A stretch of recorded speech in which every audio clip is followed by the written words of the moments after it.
At the 4th of July party, my dad announced, "Pay $64,000 for your brother's restaurant or you are no longer family." I refused and left. Months later, my brother's father-in-law showed me the email my mother hid. At the family meeting, I proved her greed and the room went silent. Hey everyone, welcome back to Vaughn's Rock Stories. Sometimes the people who talk the most about family are the same ones who expect one person to carry everyone else's burden. Before we jump in, tell me what you'd do. If your parents gave you an ultimatum in front of your entire family, would you give in or walk away? Leave a comment below, and if you enjoy stories like this, don't forget to subscribe.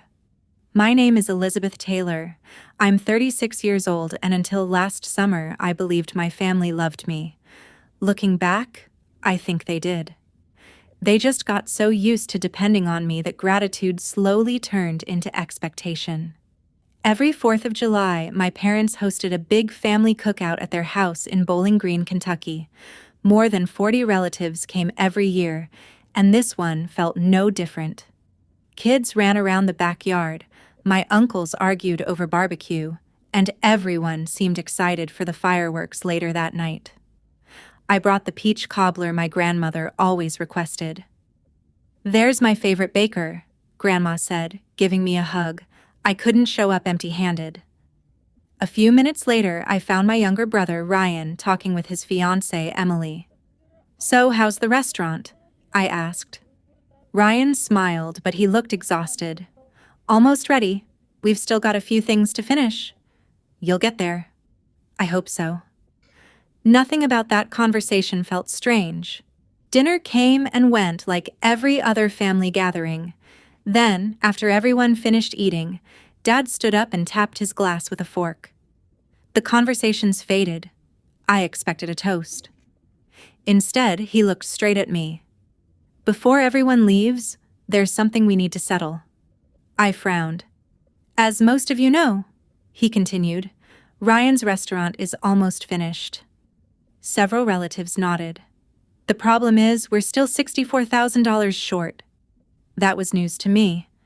Then Dad smiled. "Elizabeth has done very well for herself." Every head turned toward me. "And because family takes care of family," he paused. "Elizabeth is going to cover the remaining $64,000. I actually laughed for a second. "Dad? You're kidding, right?" Nobody laughed. His face stayed completely serious. "I'm not kidding." The smile disappeared from my face. "I'm sorry." "What?" "I'm not asking," he said.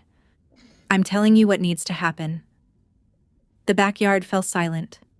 I looked around the table. Nobody seemed shocked. An aunt avoided my eyes. One uncle quietly nodded. Ryan stared at his plate. That's when something hit me. This wasn't a surprise announcement. Everyone else already knew. Mom stood beside Dad. "Elizabeth," she said calmly, "your father and I sacrificed so much, raising you and Ryan. Families help each other." I didn't answer. She kept going. "Your brother finally has the chance to build something of his own. We're asking you to make one sacrifice for your family." One sacrifice? Nobody had asked my opinion. Nobody had even told me there was a problem. Dad folded his arms. "So here's where we stand." His voice became firm. "You either pay the $64,000. He looked directly at me. "Or you're no longer part of this family." Nobody spoke. I looked at Ryan. He opened his mouth for a second, then looked away. I slowly stood up. "No." Mom frowned. "What did you say?" I said no. I picked up my purse. I love Ryan, and I hope his restaurant succeeds. But I'm not paying for a decision that was made without even asking me. Dad shoved his chair back. "So you're choosing money over your own family?" I shook my head. "No, I'm choosing not to be forced into something I never agreed to." Then I turned around and walked away. Nobody tried to stop me. I got into my car, started the engine, and drove toward the end of the street. Before I even reached the first stop sign, my phone lit up. Mom. I ignored it. Then Dad. Then Ryan. Then my aunt. Then another cousin. By the time I reached the first traffic light, my phone still hadn't stopped ringing. The calls kept coming long after I got home. I muted my phone, poured myself a glass of water, and just sat at the kitchen counter staring at the screen as it lit up every few seconds. Mom, Dad, Ryan, Aunt Carol, 2 cousins, then another aunt. By the time I went to bed, I'd counted more than 30 missed calls and dozens of text messages. I didn't answer any of them. Monday morning, life was supposed to go back to normal. I unlocked the door to my accounting firm a little before 8, greeted my receptionist, Lisa, and tried to focus on the pile of client files waiting on my desk. For about 20 minutes, it actually worked. Then my phone buzzed again. Mom. I declined the call. A minute later, she texted, "Please don't embarrass this family any further." I locked my phone without replying. Lisa knocked softly on my office door. "Everything okay?" I forced a smile. "Family stuff." She nodded like she'd heard those 2 words explain everything before. The strange part was that my clients had no idea anything was wrong. I spent the morning reviewing tax returns, answering emails, and meeting with a small business owner who was worried about payroll. For 2 straight hours, I felt like myself again. Then lunch came. My phone exploded all over again. One voicemail after another. Some were angry. "How can you do this to your own brother?" Others tried guilt. "Your parents have always been there for you." One uncle even said, "It's only money. You'll make it back." Only money. That phrase stayed with me. Nobody seemed interested in asking whether I'd been included in the decision. They only cared that I wasn't following it. Around 3 that afternoon, Ryan finally texted, "Can we talk?" I stared at the message for a while before replying, "Not right now." He never answered. As the week went on, something else started bothering me. The more relatives called, the more they mentioned things I'd done for the family over the years. Not to thank me, to remind me. "Remember when you helped Grandma? Remember when you fixed Uncle Mike's taxes? You've always taken care of everyone." They said those things as if they were proof I should keep saying yes. It made me think about how often I'd stepped in without anyone asking twice. When Grandma had surgery, I handled months of insurance paperwork because nobody else understood it. When Uncle Mike got audited, I spent 3 weekends sorting through years of receipts without charging him a dime. I helped my parents refinance their mortgage. I filed tax returns for relatives who couldn't afford an accountant. I even spent evenings helping cousins fill out college financial aid forms. At the time, none of it felt like a burden. I honestly believed that's what family did. You helped when you could. But somewhere along the way, helping had quietly become expected. Friday afternoon, my cousin Megan called. Unlike everyone else, she sounded nervous. "Are you busy?"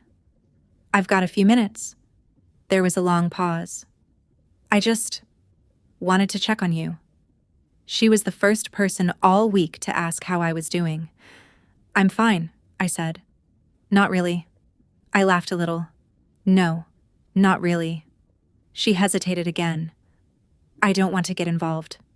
"You already are." "I guess." Another silence. Then she sighed. "Can I tell you something?" "Of course." "I don't think I was supposed to say this." My stomach tightened. "What is it?" "When Aunt Linda and Uncle Mark invited everyone to the cookout." She lowered her voice. "People were already talking about how generous you were going to be." I frowned. "What do you mean?" "I mean," she sounded uncomfortable. "Everyone thought you had already agreed to pay." I stopped breathing for a second. "What?" "They kept saying your dad finally convinced you that the money was basically taken care of." I gripped the edge of my desk. "Megan," she answered quietly. They were all expecting you to write the check before the party even started. I couldn't stop thinking about what Megan had said. Everyone thought I'd already agreed to pay.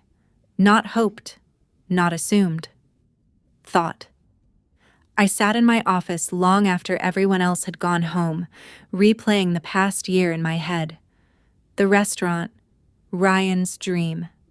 Somewhere along the way, that dream had become everyone else's project.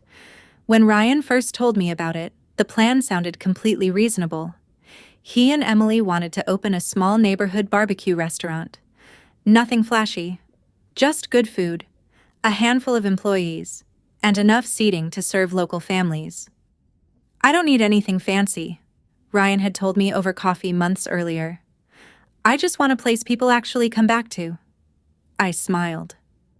That sounds like you. He laughed. I'd rather spend money on good meat than expensive decorations. Back then, I honestly believed he had everything under control. A few weeks later, Mom asked me if I wanted to see the building they'd leased. I stopped by on my way home from work. The place needed plenty of repairs, but I could picture what Ryan saw. It has potential, I said. Ryan nodded excitedly. We're keeping it simple. Mom didn't look nearly as impressed. It's too plain. Ryan shrugged. People come for barbecue, Mom. They also come for atmosphere. I didn't think much of it. Families disagreed over decorating projects all the time, but after that visit, little things started changing. One afternoon, Ryan called. We upgraded the dining room furniture. Nice. Mom found something better. A week later, we're expanding the kitchen. Another week, we're adding custom lighting. Then came the rooftop patio. I remember laughing when Ryan mentioned it. A rooftop? It was Mom's idea. I thought you wanted to stay within budget. We'll figure it out. That became his favorite sentence. We'll figure it out. Every conversation sounded the same. The budget kept growing. The confidence never changed. Sometimes I'd ask simple questions. Did the bank approve more financing? Ryan would hesitate. We're working on it. Do you have investors? We're talking to people. Then he'd quickly change the subject. At first, I figured he just didn't want to discuss business with his sister. Looking back, he probably didn't know half the financial details himself. Mom seemed to be making more and more decisions. Every family dinner turned into a restaurant planning meeting. She talked about designer light fixtures, imported tile, a professional smoker that cost more than my first car.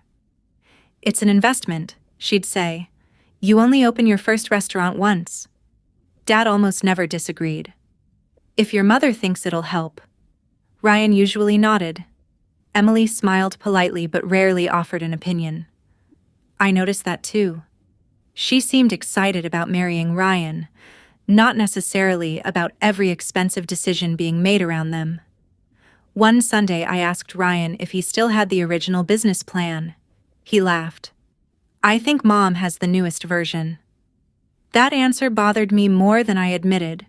It was supposed to be his restaurant. Somehow, he'd stopped talking like the owner. He sounded more like someone trying to keep everyone else happy. The strange part was that every expensive idea ended the same way. I'd hear someone ask, "Can we really afford that?" Mom would wave the concern away. We'll find a way. Nobody ever pressed for details.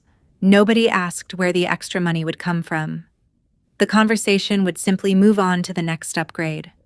A larger kitchen, higher-end appliances, custom outdoor seating, a premium sound system. Each decision made sense by itself. Together, they quietly transformed a modest family restaurant into a project that cost far more than Ryan had ever planned. I leaned back in my chair and opened the notebook where I'd scribbled random notes during those months. For the first time, I noticed something that should have been obvious. Not once. Not a single time. Had anyone ever asked whether I was willing to help pay for any of it? Yet somehow, every decision had been made as if my money was already part of the budget. The more I thought about it, the less everything added up. If my parents had been counting on my money all along, why had nobody ever talked to me directly? That question stayed in the back of my mind while I tried to keep my business running. Most mornings started the same. Coffee, client meetings, tax reviews, and pretending my phone wasn't vibrating every few minutes. By then, I'd stopped checking every notification. If something was truly important, people could leave a voicemail. Not everyone did. One afternoon, Lisa stepped into my office looking uncomfortable. "Elizabeth." "Yeah? There's someone here asking for you." "I don't have another appointment." "I know." She hesitated. "It's your Aunt Carol." I let out a quiet sigh. "Send her in." Aunt Carol walked into my office carrying a paper bag from my favorite bakery. For a second, I almost smiled. She set it on my desk. "I brought you cinnamon rolls." "You didn't have to." "I know." Neither of us touched the bag. She folded her hands together. "Honey, everyone is upset." "I've noticed. But your parents are hurting too." I looked at her. "Did they tell you they demanded $64,000 from me in front of 40 people?" She blinked. "They said they asked for help. They gave me an ultimatum." She looked genuinely surprised. "I didn't know they worded it like that."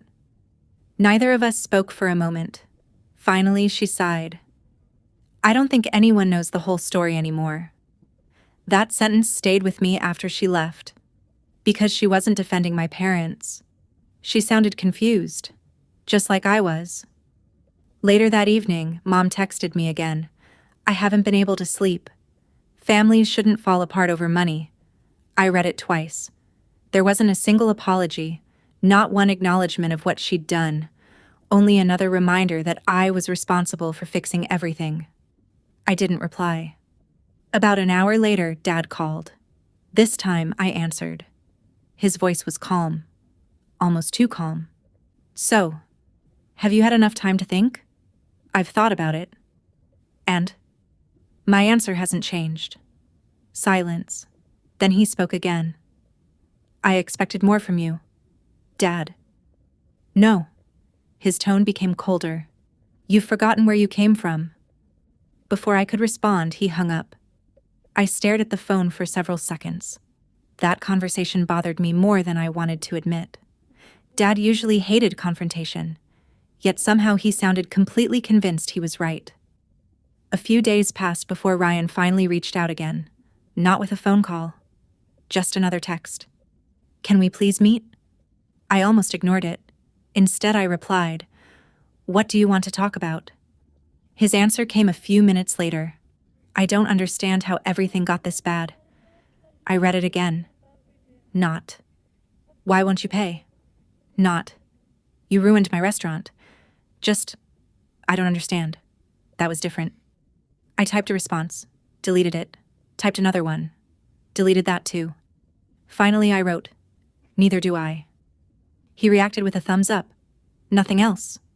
For the first time since the 4th of July, I started wondering if Ryan knew as little as I did. Maybe he'd been told a completely different version of events. Maybe everyone had. If that was true, then this wasn't just a fight over money. It was a family arguing over different stories. Friday afternoon, I was finishing paperwork when my cell phone rang again. The number wasn't saved in my contacts. It wasn't local either. Normally, I would have let it go to voicemail. Something made me answer anyway. "Hello?" There was a brief pause. Then a calm, unfamiliar man's voice said, "Elizabeth? My name is David. I'm Emily's father." He paused for a moment before adding, "I think there's something you deserve to know." "I know this is unexpected," David said over the phone. "Would you be willing to meet for coffee?" I hesitated. Emily's father and I had only met a handful of times. He'd always been polite, but we weren't close. "What is this about?" I asked. I'd rather explain it in person. His tone wasn't dramatic. If anything, he sounded careful. We agreed to meet at a small coffee shop halfway between my office and his home. When I walked in, he was already there, sitting by the window with 2 coffees on the table. He stood as I approached. "Elizabeth, thanks for coming." "Of course." For the first few minutes, we talked about ordinary things: work, the weather, how busy the restaurant project must have been. It almost felt awkwardly normal. Then he smiled. "I've always admired how supportive you've been of Ryan." I shrugged. "He's my little brother." "I can tell." He stirred his coffee for a moment before speaking again. "Emily says you've helped your family for years." "I've helped when I could." He nodded slowly. "That's what she told us." There was a long pause. Then he looked at me. "Can I ask you something?" "Sure." "When did you first find out the restaurant needed another $64,000? I frowned. "At the 4th of July party." His eyebrows lifted. "That was the first time?" "Yes." He leaned back in his chair without saying anything. I could almost see him rethinking the conversation in his head. Finally, he asked another question. "So, before that day, nobody discussed the budget with you?" "No." "They never mentioned investors?" I shook my head. "No." For the first time since we'd sat down, David looked genuinely troubled. "I was afraid you were going to say that." My stomach tightened. "What do you mean?" He took a slow breath. "I don't want to create more problems for your family." "Then why call me?" "Because I don't think you're being told the whole story." Neither of us spoke for several seconds. The sounds of people ordering coffee filled the silence between us. Finally, I asked quietly, "What story am I missing?" David reached into a leather folder he'd brought with him. I wasn't sure whether I should bring this. He pulled out a few printed pages. "I've gone back and forth for weeks." He placed the papers on the table but kept one hand resting on them. "My wife and I wanted Ryan and Emily to have the best possible start." I nodded. "That's understandable." "When construction costs started climbing, we offered to help." "You mean a loan?" He shook his head. "No." "Then what?" "An investment." I blinked. "We offered enough to cover the remaining costs." I stared at him. "The entire amount?" "Yes." I felt my pulse quicken. If that's true, I stopped myself. Nothing made sense anymore. David continued. "We weren't asking for control of the restaurant. We weren't asking for ownership. We simply wanted the kids to start their marriage without crushing financial pressure." I looked at him carefully. "So what happened?" His expression turned heavy. "The offer was declined." "By Ryan?" "No." "Emily?" "No." I frowned. "Then who?" He looked me straight in the eye. "Your mother." I didn't know what to say. He slowly slid the papers across the table toward me. "I think you should read these for yourself."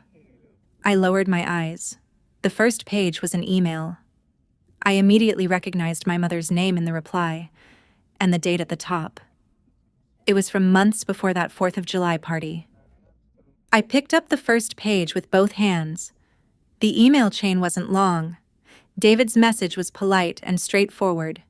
He explained that he and his wife wanted to invest enough money to close the funding gap so Ryan and Emily could open the restaurant without taking on more debt. He even wrote that there would be no pressure and no deadline for repayment because they considered it a gift to help the young couple get started. I looked up. "This was the entire amount?" David nodded. "Everything they needed." I swallowed and kept reading. Then I reached my mother's reply. It was only a few paragraphs, but each sentence felt heavier than the one before it. She thanked David for the generous offer. Then she declined it. She wrote that our family preferred to solve its own problems. That part alone surprised me. The next paragraph was worse. She explained there was no reason to involve Emily's parents financially because, in her words, "Our daughter Elizabeth has been very successful and has already agreed to help however much is needed." I read that sentence twice, then a third time. I slowly looked back at David. I never agreed to this. I know. I never even knew this email existed. I know. There wasn't a trace of doubt in his voice. He had already figured that out before calling me. I placed the papers back on the table. So my mother promised my money? Without asking you first. David finished quietly. Neither of us spoke for a while. Finally, I asked the question that had been bothering me. If your family knew this happened, why didn't anyone tell Ryan? David let out a long breath. We tried. What do you mean? I called your parents after receiving the email. And? Your mother assured us everything had been discussed with you already. I felt sick. She said I had already agreed? Yes. And that you simply preferred not to involve Emily's family because you wanted to support Ryan yourself. I shook my head slowly. None of that is true. I believe you. He leaned forward. Elizabeth, I don't think Ryan knew either. That caught my attention. What makes you say that? Every time we spoke with him, he seemed convinced financing was coming together. He never acted like someone expecting us to write a check. He just kept saying, Mom says everything's under control. That sentence explained so much. Every conversation, every expensive upgrade, every confident promise. We'll find a way. Mom already believed she had. Only the person paying had never been asked. David folded his hands on the table. My wife wanted me to stay out of this. I probably should have. But after hearing what happened at your family's 4th of July party, he paused. I couldn't keep pretending this misunderstanding would fix itself. It isn't a misunderstanding, I said quietly. It sounds like a decision someone else made for me. He nodded. I think that's exactly what happened. Driving home, I replayed the last several months in my head. The growing budget. The expensive changes. The confidence every time someone questioned the cost. The strange certainty that everything would somehow work out. Now I understood why. They weren't hoping I'd help. They had already built the entire plan around the belief that I would. Not because I'd volunteered. Because my mother had volunteered me. By the time I pulled into my driveway, my phone was buzzing again. Mom. Then Dad. Then another cousin. For the first time, I didn't feel the urge to explain myself. I wasn't interested in another argument. I wasn't going to spend another hour defending a decision I had every right to make. I looked at the stack of missed calls on my screen, pressed the side button to silence the phone, and slipped it into my purse. If anyone was going to hear my side of the story, it wasn't going to happen over another phone call. Silencing my phone turned out to be the easiest decision I'd made all week. Everything else was harder. Work still had to get done. Clients still needed tax filings reviewed, payroll questions answered, and financial statements signed off. My accounting firm didn't stop running just because my family had decided I was public enemy number 1. Oddly enough, being at the office helped. Numbers made sense. People's emotions didn't. During lunch, I opened the folder David had given me one more time. The email was exactly the same as before. No hidden context, no missing pages. Just proof that someone had volunteered my money months before anyone bothered asking me. I closed it and leaned back. Then another thought crossed my mind. If my mother had been willing to promise $64,000 that wasn't hers, how many other times had I quietly stepped in to solve problems for this family? I logged into an old archive on my office computer. At first, I was only looking for a few records. Instead, I found years of them, copies of checks I'd written when Grandma's insurance delayed covering a surgery. Receipts from paying Ryan's overdue truck repairs because he needed the vehicle for work. Property tax payments I'd covered for my parents during a rough year.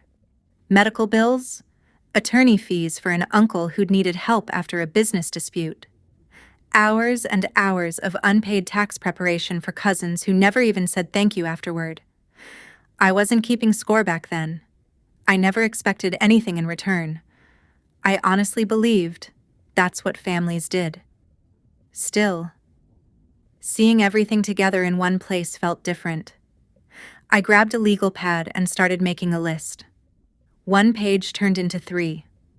3 turned into 6. By late afternoon, the total wasn't just surprising, it was staggering. I actually stopped adding everything because I realized some favors couldn't even be measured in dollars. How do you calculate weekends spent fixing someone else's paperwork? Or nights answering panicked phone calls because nobody else knew how to deal with the IRS? I rubbed my eyes and laughed once. Not because anything was funny, because I couldn't believe I'd forgotten half of it myself. A soft knock interrupted my thoughts. My Aunt Karen peeked into my office. I hope I'm not interrupting. I stood immediately. Aunt Karen, what are you doing here? She smiled gently. I figured you weren't answering family calls anymore. She wasn't wrong. We sat in the small meeting room with 2 cups of coffee. Unlike everyone else, she didn't begin by asking whether I'd changed my mind. She didn't mention the restaurant. She didn't tell me to forgive anyone. Instead, she asked one simple question. How are you holding up? I didn't realize how badly I needed someone to ask that. For nearly an hour, I told her everything. The 4th of July party, the nonstop calls, meeting David, the email. She listened without interrupting. When I finally slid the printed email across the table, she read every line carefully. Then she looked at me. So your mother made a promise using your money? Yes. And Ryan never knew? I honestly don't think he did. She nodded slowly. That explains why none of this has made sense. I handed her the list I'd been putting together. Her eyebrows lifted higher with every page. Elizabeth. I know. No, she said quietly. I don't think you do. She tapped the stack of papers. The family remembers you helping. She paused. I don't think anyone realizes how much. Neither had I. She folded the pages neatly. Arguing over the phone isn't going to fix this. I figured that out. Then stop arguing. I looked at her. What do you suggest? She answered almost immediately. Put everyone in the same room. I hesitated. You really think they'll come? Oh, they'll come. She gave me a knowing smile. They've all been talking about you anyway. For the first time since the 4th of July, I felt like there might actually be a better way than defending myself one phone call at a time. Not to win. Just to make sure everyone heard the same truth. That evening, Aunt Karen volunteered to contact the relatives herself. By bedtime, she had drafted a simple invitation, a family meeting. One place, one conversation. No more rumors. No more messages passed through someone else. I stared at the group email before taking a slow breath. Then I clicked send. The community hall was quieter than I expected. No music, no holiday decorations, no paper plates or barbecue, just rows of folding chairs, a long table at the front, and nearly everyone who had been at the 4th of July party. The atmosphere felt completely different. People weren't laughing. They weren't chatting in little groups. Most of them avoided eye contact with me as they took their seats. Aunt Karen stood near the front. Thank you all for coming, she said. We're here because too much has been said through phone calls, text messages, and assumptions. Today, everyone deserves the chance to speak. I appreciated that she didn't point fingers. She simply wanted the truth in one room. My parents arrived together. Mom didn't even sit down before speaking. I'll start. Nobody objected. She looked around the room with the confidence of someone who believed she already had everyone's support. I never wanted our family to be divided. Her voice sounded calm, almost gentle. I only asked Elizabeth to help her younger brother build a future. She turned toward me briefly before looking back at everyone else. Parents spend their whole lives sacrificing for their children. We worked overtime. We skipped vacations. We made sure both of our kids had opportunities. Several relatives nodded. Mom continued. When one child becomes successful, it's natural to hope they'll help lift the rest of the family. She never once mentioned the ultimatum, not the words Dad had spoken, not the threat of no longer being family. Instead, she made it sound like I'd simply refused a reasonable favor. Dad stood beside her. I support everything your mother has said. His tone was steady. We've always believed family should stand together. I watched them quietly. Months ago, I probably would have interrupted. I would have tried correcting every sentence. Not today. I let them finish. One cousin raised his hand awkwardly. So, Elizabeth was never willing to contribute anything? Mom answered before I could. She has the money. She simply chose not to. That wasn't the same question. A few people exchanged quick glances. Another aunt spoke up. I thought Ryan only needed temporary help. Mom hesitated. Well, the budget changed. Dad added. Construction costs went up. Then someone else asked.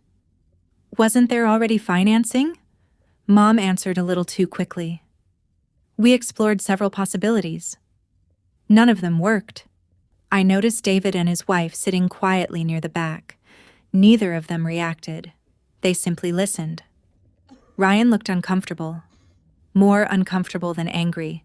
He rubbed the back of his neck several times without saying anything. Emily reached over and quietly held his hand. Another relative frowned.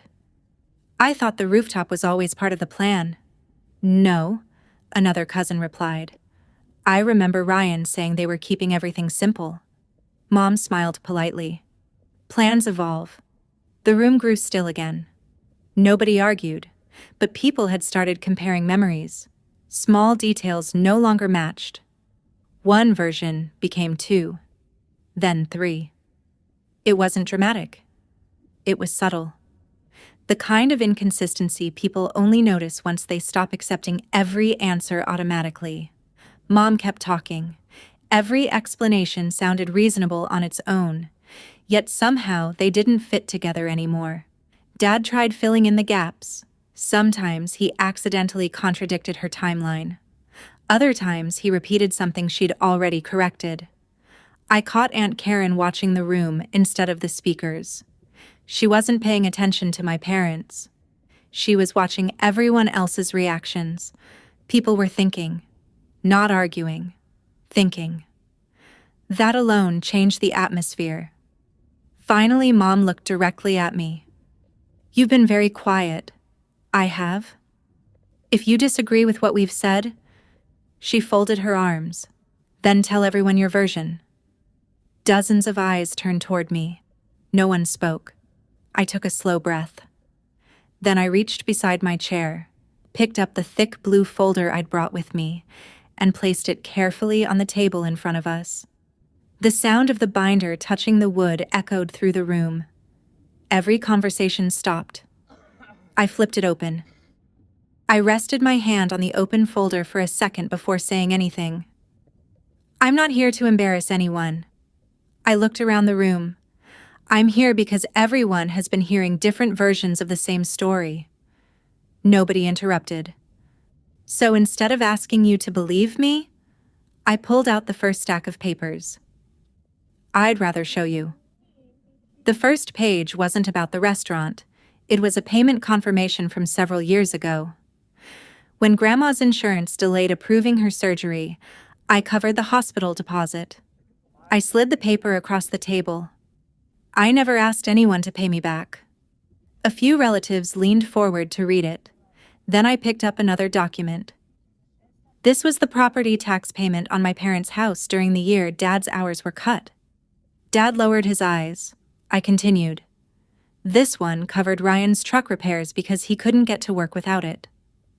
Ryan blinked. I forgot about that. You don't have to remember, I answered calmly. I didn't bring these here because I wanted credit. Another page. And these are tax returns. Several cousins immediately recognized them. I prepared these every year. No charge. Someone in the back quietly said, I thought she only did ours. Another cousin shook his head. No, she did ours too. Before long, people were looking at each other instead of looking at me. One uncle scratched his head. I honestly never realized how much you handled. Neither did I admitted. I started collecting everything last week. I held up the handwritten list I'd made. It isn't complete. There are favors I never documented. Phone calls, insurance claims, legal paperwork, financial advice. I never kept score because I believed that's what family was supposed to do. The room stayed silent. I've never had a problem helping. I looked directly at my parents. My problem started when helping stopped being a choice. Mom folded her arms. Nobody said you couldn't choose. I met her eyes. At the 4th of July party, Dad announced that if I didn't pay $64,000, I was no longer part of this family. She didn't answer. Instead, she looked toward Dad. I reached into the folder again. This is why I asked everyone to come. I placed another set of papers on the table. Unlike the earlier documents, these weren't financial records. They were printed emails. David quietly stood from the back of the room. Those are copies of the same emails my wife and I sent. Several relatives turned toward him. I handed the first page to Aunt Karen, who passed it down the table. It shows that months before the 4th of July, I paused long enough for everyone to begin reading. Emily's parents offered to cover the remaining investment for the restaurant. Ryan frowned immediately. What? He reached for the pages. His expression changed as he read. Emily leaned closer beside him. I've never seen this before, Ryan said. David answered gently. You weren't copied on the email. I pointed to the next page. The second email is the response. Nobody spoke now. The room was so quiet that every page turning sounded loud. My mother's name appeared at the top. Several relatives read the first paragraph, then the second. I watched their expressions shift one by one. Confusion, surprise, disbelief. Someone whispered, "She turned it down?" Another voice added quietly, "Wait." Aunt Karen finished reading first. She looked across the table toward my parents but didn't say a word. Ryan's hand slowly lowered. He looked at my mother, then at my father. His voice barely rose above a whisper. "Dad." He turned fully toward him. "Did you know about this email?" Every face in the room followed his gaze. No one was looking at me anymore. They were all waiting for my father's answer. Nobody spoke for several long seconds. The room wasn't loud anymore. It wasn't angry anymore either. Everyone was just waiting. My dad kept staring at the printed email lying on the table. His jaw tightened. He rubbed the back of his neck, something he always did when he knew he couldn't talk his way out of a situation. Finally, my aunt looked at him. "Richard," she said quietly, "did you know about this?" He didn't answer right away. My mom jumped in before he could. "That email doesn't matter. We were trying to protect this family." Dad slowly raised his hand. "Linda." She stopped talking. Then he looked around the room. "I knew." The words barely came out. "I knew they offered to invest." Another silence settled over everyone. One of my cousins whispered, "Wait. You knew?" Dad nodded without looking at anyone. "I saw the email months ago." Ryan's chair scraped loudly against the floor. "What?" He stared at Dad like he hadn't heard correctly.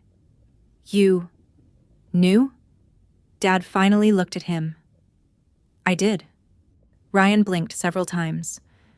"And you never told me?" Dad swallowed. "Your mother believed accepting money from Emily's family would make it look like we couldn't support our own son." Ryan looked completely lost. So instead, he looked from Dad to Mom. You told everyone Liz would pay? Neither of them answered. Ryan laughed once. Not because anything was funny. It sounded more like disbelief. I spent months thinking Liz just didn't want to help. His eyes shifted toward me. I honestly thought you had enough money and just decided I wasn't worth it. I shook my head. I never even knew there had been another option. Ryan looked back at our parents. So every argument, he paused. Every phone call, every family lecture. They all happened because nobody told me the truth? Mom crossed her arms. We were trying to keep the business in the family. Ryan frowned. No.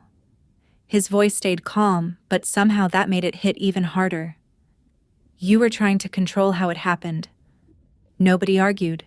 For the first time all afternoon, my brother wasn't defending our parents. He wasn't defending me either. He was simply trying to understand how everything had gotten so twisted. One of my uncles quietly asked, Richard, why didn't you say anything?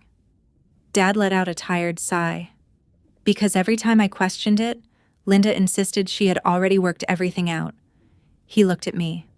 I thought, maybe eventually you'd agree. You've always helped before. That sentence landed harder than he probably intended. Not because it was cruel, because it was true.